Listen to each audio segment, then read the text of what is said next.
The federal ఆంధ్రప్రదేశ్కి స్వాగతం.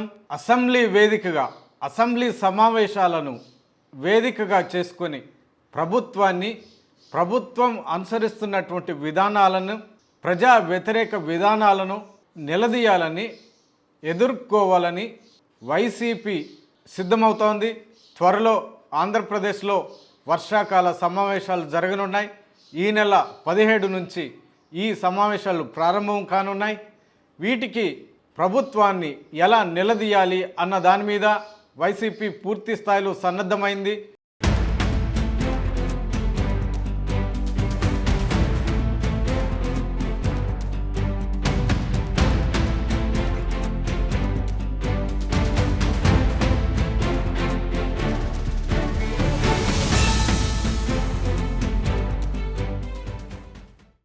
దీనికి సంబంధించి ఇప్పటికే వైసీపీ ఎల్పీ సమావేశం మాజీ ముఖ్యమంత్రి వైఎస్ జగన్మోహన్ రెడ్డి అధ్యక్షతన జరిగింది.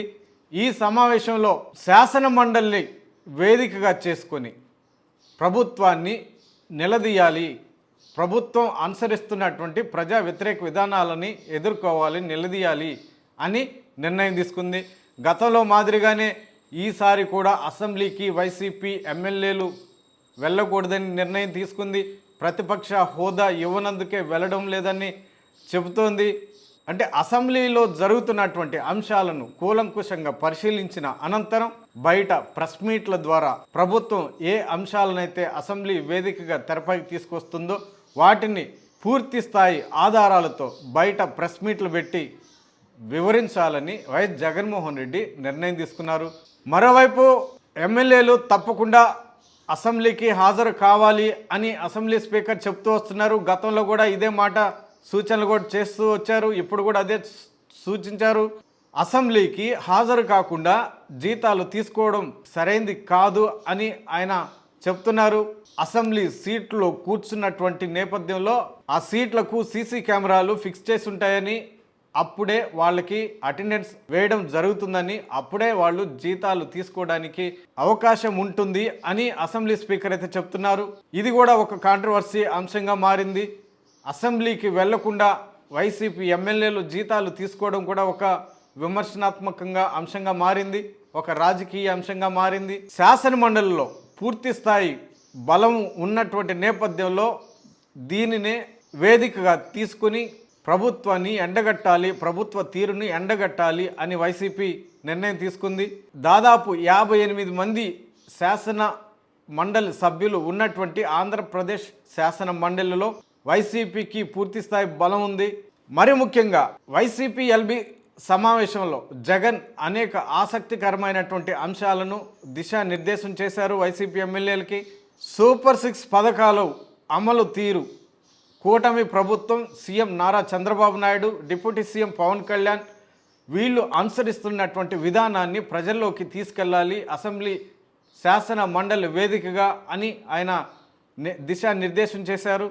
కేవలం విమర్శలు మాత్రమే చేయకుండా ఆధారాలతో సహా ప్రభుత్వాన్ని ఎండగట్టాలి, ఆ మేరకు మీరు ప్రిపేర్ కావాలి, ప్రభుత్వం ఏ రకమైన ధోరణిని అనుసరించినా సరే మీరు ఎట్టి పరిస్థితుల్లో నిగ్రహం వహించాలి, ఆవేశపూరితమైనటువంటి చర్యలకు దిగకుండా ఆధారాలను బయటపెట్టి ఆ మేరకు ప్రభుత్వాన్ని నిలదీయాలి అని నిర్దేశించారు.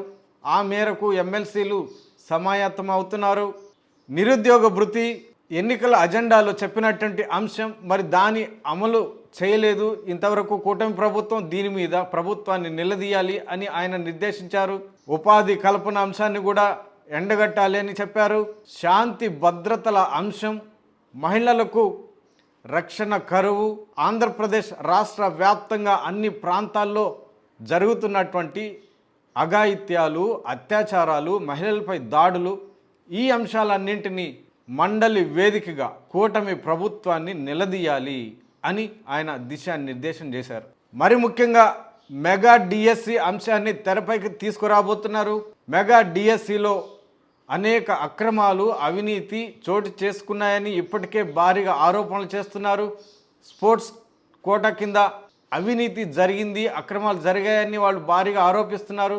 పేపర్ లీక్ అయిందని చెప్తున్నారు. ఈ అంశాలన్నింటినీ మండలి వేదికగా వైసీపీ శాసన మండలి సభ్యులు గలమెత్తడానికి వాళ్ళు సమాయత్తమవుతున్నారు. ప్రభుత్వాన్ని డిఫెన్స్లో పడేయాలని వాళ్ళు చూస్తున్నారు, ప్లాన్ చేస్తున్నారు. వీటికి మెగా డిఎస్సి అక్రమాలకు నైతిక బాధ్యత వహిస్తూ మంత్రి నారా లోకేష్ తన పదవికి రాజీనామా చేయాలి అన్న అంశాన్ని బలంగా భారీగా మండలి వేదికగా వాళ్ళు ప్రశ్నించబోతున్నారు, ప్రభుత్వాన్ని డిమాండ్ చేయబోతున్నారు. ఆ మేరకు ఆధారాలతో సహా వాళ్ళు మండలి వేదికగా ప్రశ్నించడానికి సమాయత్తం అవుతున్నారు. వీటితో పాటుగా ఆంధ్రప్రదేశ్ రాష్ట్రంలోని రైతుల సమస్యలను కూడా మండలి వేదికగా తెరపైకి తీసుకురావడానికి వాళ్ళు సిద్ధమవుతున్నారు.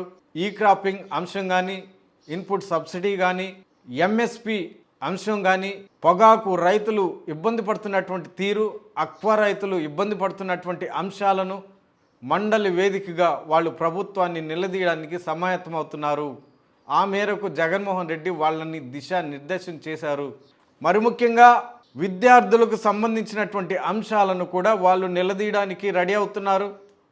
ఫీజు రియంబర్స్మెంట్ చెల్లించకపోవడం, భారీగా బకాయిలు ఉండడం, సర్టిఫికేట్లు తీసుకోవడానికి కూడా విద్యార్థులు ఇబ్బందులు పడుతుండడం, కోర్సులు పూర్తయినా కూడా వాళ్ళు సర్టిఫికేట్లు చేతిలోకి రాకపోవడం వల్ల వేరే కోర్సుల్లో చేరలేకపోతుండడం, ఫీజులు చెల్లిస్తేనే సర్టిఫికేట్లు ఇస్తామని విద్యార్థులకు చెప్తుండడం, వాళ్ళ తల్లిదండ్రులు కూడా అనేక రకమైన మానసిక ఇబ్బందులకు పడుతుండడం, ఈ అంశాలన్నిటిని కూడా అసెంబ్లీ సమావేశాల్లో మండలి వేదికగా వైసీపీ ప్రభుత్వాన్ని ఎదిరించబోతుంది, నిలదీయబోతుంది. ఆ మేరకు జగన్మోహన్ రెడ్డి వాళ్ళని దిశానిర్దేశం చేశారు. ఇప్పుడు ఈ అంశాలన్నీ ఆంధ్రప్రదేశ్ రాష్ట్ర రాజకీయాల్లో ఒక చర్చగా మారాయి. అసెంబ్లీ అంటే 2024 తర్వాత అసెంబ్లీ సమావేశాలకి వెళ్ళకపోవడం జగన్మోహన్ రెడ్డి మీద భారీగా విమర్శలు వినిపిస్తున్నాయి.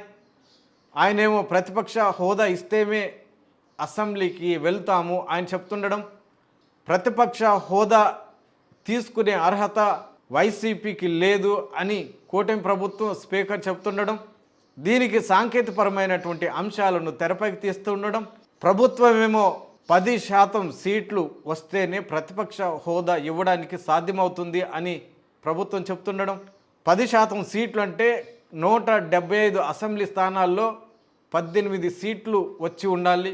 కానీ వైసీపీకి కేవలం 11 సీట్లు మాత్రమే వచ్చి ఉన్నాయి. ఈ నేపథ్యంలో ఈ సాంకేతిక పరమైనటువంటి అంశాలను తెరపైకి తీసుకొచ్చి వైసీపీకి ప్రతిపక్ష హోదా నిరాకరించడం, దీనిపైన వైసీపీ జగన్మోహన్ రెడ్డి కోర్టులను ఆశ్రయించడం, ఇది ఇప్పుడు ప్రస్తుతం కోర్టుల పరిధిలో ఉండడం రాష్ట్ర రాజకీయాల్లో చర్చగానే ఉంది. గతంలో ఉమ్మడి రాష్ట్రంలో ఇలాంటి విచిత్రమైనటువంటి పరిస్థితులు ఎప్పుడు కూడా ఉత్పన్నం కాలేదు అన్న కీలకమైన చర్చ ఉంది. సీట్లు తగ్గినప్పటికీ నాడు తెలుగుదేశం పార్టీ హయాంలో కాంగ్రెస్కి ప్రతిపక్ష హోదా ఇచ్చినటువంటి సంఘటనను వైసీపీ తెరపైకి తీసుకొచ్చింది. అదే రకమైనటువంటి సంప్రదాయాలు గతంలో పార్లమెంట్లో కూడా జరిగాయి అన్న అంశాలను కూడా తెరపైకి తీసుకొచ్చింది. ఈ అంశాలన్నిటిని జోడించి వీటి ఆధారంగా కోర్టులో కేసులు వేయడం కూడా వైసీపీ వాళ్ళు చేశారు. సంప్రదాయాలను, సభ మర్యాదలను పాటించడంలో కూటమి ప్రభుత్వం ఘోరంగా వైఫల్యం చెందింది అన్న విమర్శలు భారీగా చేస్తూ వస్తున్నారు. కావాలనే వైసీపీకి ప్రతిపక్ష హోదా నిరాకరిస్తోంది అని వాళ్ళు విమర్శలు గుప్పిస్తున్నారు. ప్రతిపక్ష హోదా ఇస్తే అసెంబ్లీలో సభా నాయకుడికి ఎంత సమయం అయితే ఇస్తారో అంతే సమయాన్ని ప్రతిపక్ష నేతకు కూడా ఇవ్వాల్సి ఉంటుంది. ఆ నేపథ్యంలో ప్రభుత్వం అనుసరిస్తున్నటువంటి తీరుని, ప్రజా వ్యతిరేక విధానాలను ఎండగట్టడానికి భారీగా సమయం దొరుకుతుంది. దీంతో ప్రభుత్వం డిఫెన్స్లో పడే అవకాశం ఉంటుంది. అందువల్ల కావాలనే వైసీపీకి ప్రతిపక్ష హోదాని నిరాకరిస్తూ వస్తున్నారు. ఇది ఒక రాజకీయమైనటువంటి కుట్ర. వైసీపీని అడ్డుకోవడానికి కూటమి ఇలాంటి కుట్రలు పన్నుతోంది. ఇది సభా సంప్రదాయాలకు కానీ, సభా మర్యాదలకు కానీ, రాజకీయాలకు కానీ ఇది చాలా వ్యతిరేకమైంది, విరుద్ధమైంది. ఇది మంచి పద్ధతి కాదు అని వైసీపీ అయితే భారీగా విమర్శలు గుప్పిస్తోంది. ప్రభుత్వం అయితే డోంట్ కేర్ అన్నట్టుగా వ్యవహరిస్తూ వస్తోంది. ఈసారి వర్షాకాల సమావేశాల్లో కూడా ఇదే రకమైనటువంటి ధోరణి జరిగే అవకాశం ఉంది. వైసీపీ అయితే అసెంబ్లీకి వెళ్ళడం లేదు, మండలిని మాత్రమే కేంద్రంగా చేసుకుని వాళ్ళు ప్రభుత్వాన్ని ఎండగట్టాలని చూస్తున్నారు. మరి ప్రభుత్వం ప్రతిపక్షాలను ఏ విధంగా ఇరుకును పెడుతోంది, మండలి వేదికగా ప్రభుత్వం ఏ రకమైనటువంటి ఎత్తుగడలను వ్యూహాలను రచిస్తోంది అన్నది ఇక్కడ కీలకమైనటువంటి అంశంగా మారింది. గతంలో ఇప్పటి వరకు జరిగినటువంటి అనేక సమావేశాల్లో మండలి కేంద్రంగా జరిగినటువంటి చర్చల్లో ప్రభుత్వాన్ని డిఫెన్స్లో పడేయడానికి వైసీపీ అనేక రకాల ప్రయత్నాలు చేసినప్పటికీ వాటిని తిప్పికొట్టడంలో ప్రభుత్వం కూడా అనేక వ్యూహాలు రచిస్తూ ఎక్కడ ఇరుకును పడకుండా వస్తోంది అన్న చర్చ కూడా ఉంది. ఈసారి సమావేశాల్లో కూడా ప్రభుత్వం ఈ రకమైన ధోరణి అవలంబిస్తూ ప్రతిపక్షాన్ని ఇరుకును పెట్టడానికే ప్రయత్నాలు చేస్తోంది, వ్యూహాలు రచిస్తోంది. గత ప్రభుత్వంలో జరిగినటువంటి వైఫల్యాలను, మరి ముఖ్యంగా మెగా డిఎస్సి తెరపైకి వచ్చినటువంటి నేపథ్యంలో గ్రూప్ 1 మూల్యాంకనం అక్రమాలు, అవినీతి, తప్పులు, తడకలు ఈ అంశాలను తెరపైకి తీసుకొచ్చి వైసీపీని ఇరుకును పెట్టడానికి ప్రయత్నాలు చేస్తోంది అన్న చర్చ అయితే వినిపిస్తోంది.